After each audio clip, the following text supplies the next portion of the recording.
সাথে এগিয়ে নিয়ে সহযোগিতা করুন। সন্দেশখালীর লড়াই গোটা বাংলার মা বোনেদের লড়াই, সন্দেশখালীর লড়াই গোটা বাংলার মানুষের লড়াই, সন্দেশখালীর লড়াই। বাংলা নারী নির্যাতনের বিরুদ্ধে ভারতীয় জনতা পার্টি লড়ছে, লড়বে। সন্দেশখালীতে নারকীয় অত্যাচার হলো কেন? মুখ্যমন্ত্রী জবাব চাই, জবাব দাও। সন্দেশখালীতে নারী নির্যাতন হলো কেন? মুখ্যমন্ত্রী জবাব। মুখ্যমন্ত্রী তোমায় জানাই ধিক ধিক ধিক্কার। এই মুখ্যমন্ত্রী হায় হায়, এই মুখ্যমন্ত্রী হায় হায়, এই মুখ্যমন্ত্রী হায় হায়। তাই তো বলি সন্দেশখালীতে নারী নির্যাতন হলো কেন? মুখ্যমন্ত্রী জবাব চাই, জবাব দাও। সন্দেশখালীতে নারী নির্যাতন হলো কেন? মুখ্যমন্ত্রী জবাব চাই, জবাব দাও। এই জবাব তোমায় দিতেই হবে, এই জবাব তোমায় দিতেই হবে। মুখ্যমন্ত্রী তোমায় জানাই ধিক ধিক ধিক্কার। মুখ্যমন্ত্রী তোমায় জানাই ধিক ধিক ধিক্কার। একমাত্র আমাদের জায়গা যেখানে আমরা সবকিছু বলতে পারি, কিন্তু যদি আমরা সমাজে বা আমরা কোনো মিডিয়ার কাছে বলতাম, মুখ খুলতাম, তাহলে ওইখানকার মেয়েদের কি হতো? লাশ পড়ে যেত, ওই নোনা জলে তাদের লাশ ভাসতো।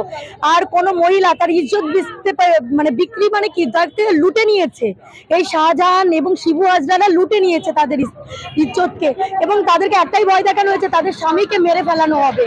আর একটা মেয়ের কাছে না তার স্বামী সবকিছু, আর স্বামী চেয়েছে কি আমার জমি জায়গা সবকিছু নিয়ে নাও, কিন্তু আমার মানে স্ত্রীর ইজ্জত আমাকে ভিক্ষা দাও। কিন্তু তবুও এই শাহজাহান শিবু হাজরা তবুও তাদেরকে রেহাই দেয়নি। আজকের এই ঘটনা যদি সামনে না আসতো, আরো অনেক অনেক মেয়েদেরকে এই অন্যায়ের শিকার হতে হতো। আজকে কোনো মেয়ে স্কুলে যেতে পারে না, ওইখানের অবস্থা না গেলে বোঝা যাবে না। আমরা এই দূরে থেকে আমরা বলতে পারবো না, বুঝতে পারবো না যে সেখানকার মানুষের অবস্থা। একটাই মাত্র রাস্তা, সেই রাস্তাটা যদি কেটে দেয় বা সেই রাস্তায় যদি বাস ফেলে দেয়, তাহলে তাদের আর যাতায়াতের কোনো ব্যবস্থা থাকে না। শুধু বেড়ি, নদী, এইসবের মধ্যেই, জঙ্গলের মধ্যে তাদের বাস। হ্যাঁ, সেখানকার অবস্থা এতটাই খারাপ যে অনেক দূরে দূরে এক একটা বাড়ি, জনবসতি এতই কম, এবং সেখানকার একমাত্র তাদের জীবিকা এই ভেড়ি।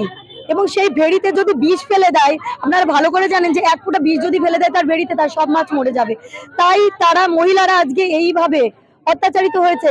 কারণ কি, তাদেরকে তাদের যে কোনো সময় ডাক করতো যে এখন আসতে হবে, তো ব্যাস সুন্দর সুন্দর মহিলাদেরকে এগুলো করা হতো, ডেকে নিয়ে গিয়ে তাদের একটাই জিনিস যে যদি ভেড়ি তুমি যদি না আমার সঙ্গে সহবাস করো, তাহলে ভেড়ি আমরা বিষ দিয়ে দেবো, তোমার স্বামীর লাশ পড়বে পরের দিন। তো স্বামীর, একটা মেয়ের কাছে তার স্বামী হচ্ছে সবকিছু। সেই স্বামীর জন্য, সংসারের জন্য, ছেলে মেয়ের জন্য তাকে এইগুলো দিনের পর দিন এই অত্যাচার, এই মানে এতটাই ওরা নিঃস্ব এবং এতটাই পশুর মতন আচরণ করেছে এইসব মেয়েদের উপরে, যে যেগুলো আমরা ভাষায় প্রকাশ করতে পারবো না। আমার তো মহিলা হয়ে আমার কষ্ট হয় সেই সব মহিলাদের যারা দিনের পর দিন এই অন্যায়গুলো সহ্য করে গেছে।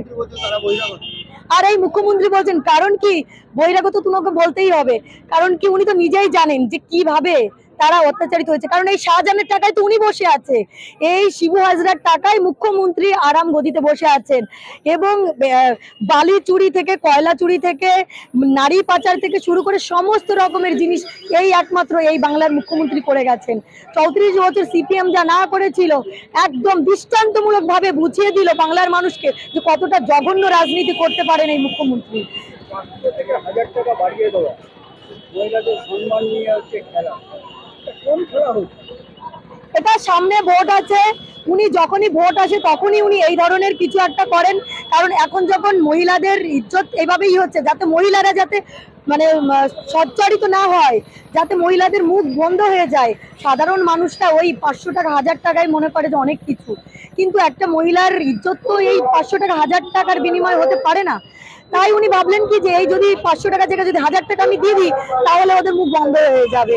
কিন্তু নারীরা এতটাই না বিকতে পারে না, তার বিবেক, তার সম্মান, যে 1000 টাকা বা 500 টাকায় সে তার সম্মান বিক্রি করে দেবে।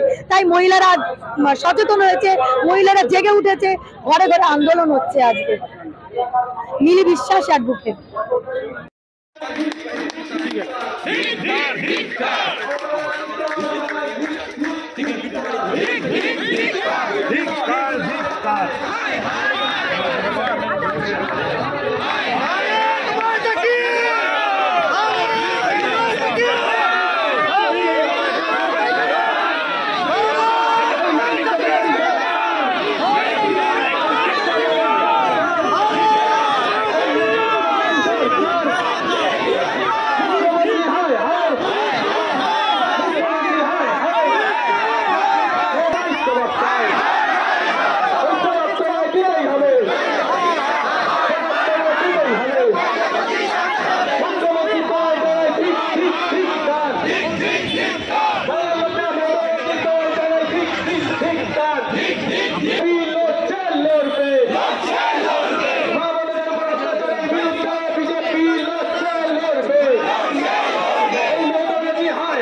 ব্যানার্জি দল, মমতা ব্যানার্জির দলদাস পুলিশ প্রশাসন হুঁশিয়ার, জবাব তোমায় দিতেই হবে। হিন্দু বিদ্বেষী সরকার, সেকেন্ডের সরকার, গরু পাচারের সরকার, চোরেদের সরকার, কয়লা চোরের সরকার, কয়লা চোরের সরকার।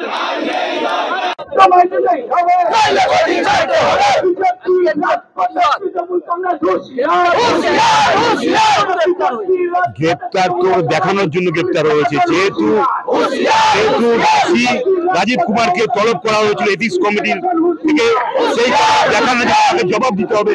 জবাব দেওয়ার জন্য হাজারকে গ্রেপ্তার করেছে। আসল যে খুনি, আসল যে দোষী শেখ শাহজাহান কোথায়? শেখ শাহজাহান রয়েছে মমতা ব্যানার্জির ঘরে। মমতা ব্যানার্জি গ্রেপ্তার করেছি, শেখ শাহজাহানের ব্যবস্থা না করে তাহলে এই আন্দোলন আমাদের চলবে। আমরা দেখিয়ে দিতে চাইছি যে বিজেপি রাজপথে আছে এবং আমরা যতক্ষণ পর্যন্ত শেখ শাহজাহানের গ্রেপ্তার না হয় পশ্চিমবঙ্গ জুড়ে আগুন চলবে। সন্দেশখালী মা বোনেরা দেখেছেন কিভাবে লাঠি নিয়ে বেরিয়ে এসছে। এই কিন্তু শুধু সারা পশ্চিমবঙ্গ জুড়ে এরকম হবে যে মমতা ব্যানার্জি পালিয়ে বাঁচতে পারবে না। মমতা ব্যানার্জি আসতে পাগল হয়ে যাবে। আমাদের দাবি বিক্ষোভ চলবে, অনির্দিষ্টকালে যেন বিক্ষোভ আছে, যতক্ষণ না চলছে আমরা অনির্দিষ্টকালে বিক্ষোভ করব। আমার নাম সমর দাস, প্রতিনিধি মুখ্য জেলা সভাপতি।